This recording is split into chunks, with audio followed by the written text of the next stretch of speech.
में चारों ओर फोन की घंटियां बज उठी। राजभवन मौन था, संसद मौन थी, राष्ट्रपति भवन मौन था। हर कोई कश्मकश में था। शायद कोई बड़ा हादसा हुआ था।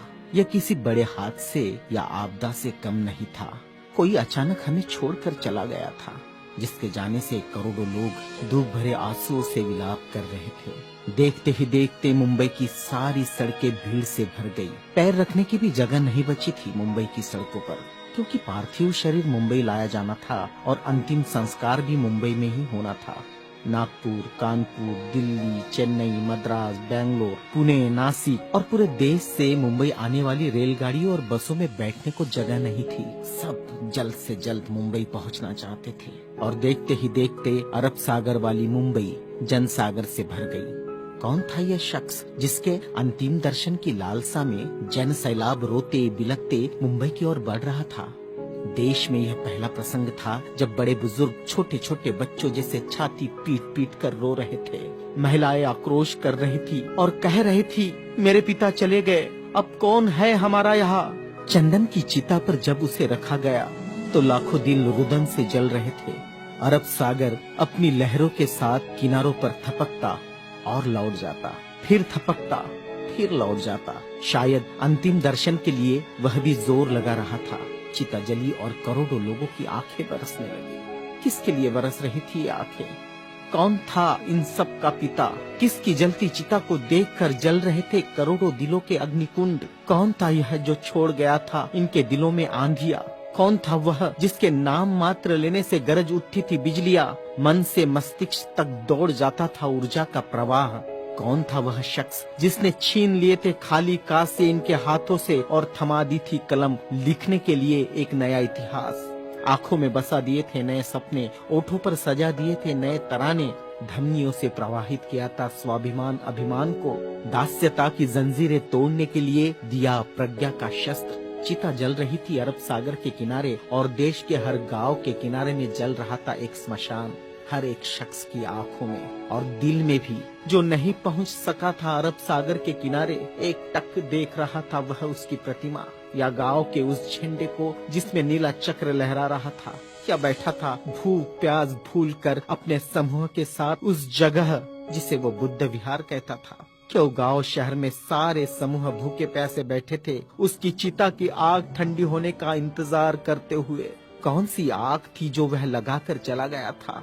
क्या विद्रोह की आग थी या थी वह संघर्ष की आग? भूखे नंगे बदनों को कपड़ों से ढकने की थी आग? असमानता की धज्जियां उड़ाकर समानता प्रस्थापित करने की आग? चवदार तालाब पर जलाई हुई आग अब बुझने का नाम नहीं ले रही थी। धू धू जलती मनुस्मृति धुएं के साथ खत्म हुई थी। क्या यह वह आग थी जो जलाकर चला गया था वह?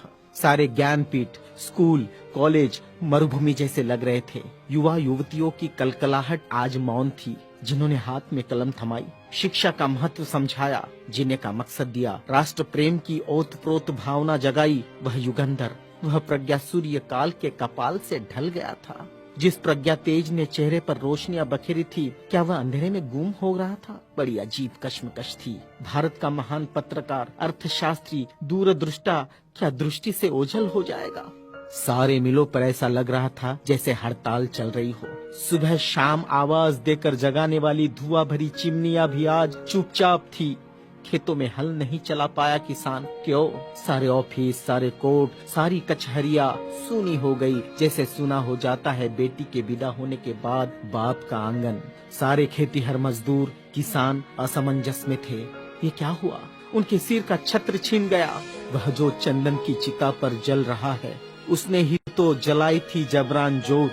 मजदूर आंदोलन का वही तो था आधुनिक भारत में मसीहा। सारी मिलों पर होती थी जो हड़तालें आंदोलन अपने अधिकारों के लिए, उसकी प्रेरणा भी तो वही था जिसने मजदूरों को अपना स्वतंत्र पक्ष दिया और संविधान में लिख दी वह सभी बातें जिन्होंने किसानों, खेतीहारों, मजदूरों के जीवन में खुशियां बखेरी थी। इधर नागपुर की दीक्षा भूमि पर मातम पसरा था। लोगों की चीखें सुनाई दे रही थी, बाबा चले गए, हमारे बाबा चले गए। आधुनिक भारत का वह सपुत्र है जिसने भारत में लोकतंत्र का बीजारोपण किया था, जिसने भारत के संविधान को रचकर भारत को लोकतांत्रिक गणराज्य बनाया था, हर नागरिक को समानता, स्वतंत्रता और न्याय का अधिकार दिया था, वोट देने का अधिकार देकर देश का मालिक बनाया था।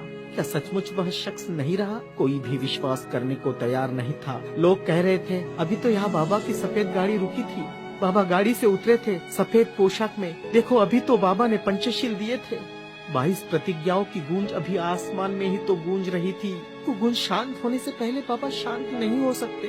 भारत के इतिहास ने नई करवट ली थी। जनसैलाब मुंबई की सड़कों पर बह रहा था। भारतीय संस्कृति में तुच्छ कहलाने वाली नारी, जिसे हिंदू कोड बिल का सहारा बाबा ने देना चाहा और फिर संविधान में उसके हक आरक्षित किए, ऐसी माँ बहनें लाखों की तादाद में स्मशान भूमि पर थी। यह भारतीय सड़ी गली धर्म परंपराओं के मुंह पर एक जोरदार तमाचा था, क्योंकि जिन महिलाओं को स्मशान जाने का अधिकार भी नहीं दिया, ऐसी 3 लाख महिलाएं बाबा के अंतिम दर्शन को पहुंची थी, जो अपने आप में एक विश्व विक्रम था। भारत का यह युगंधर, संविधान निर्माता, प्रज्ञा तेज, प्रज्ञा सूर्य, महासूर्य, कल्प पुरुष नव भारत को नवचेतना देकर चला गया।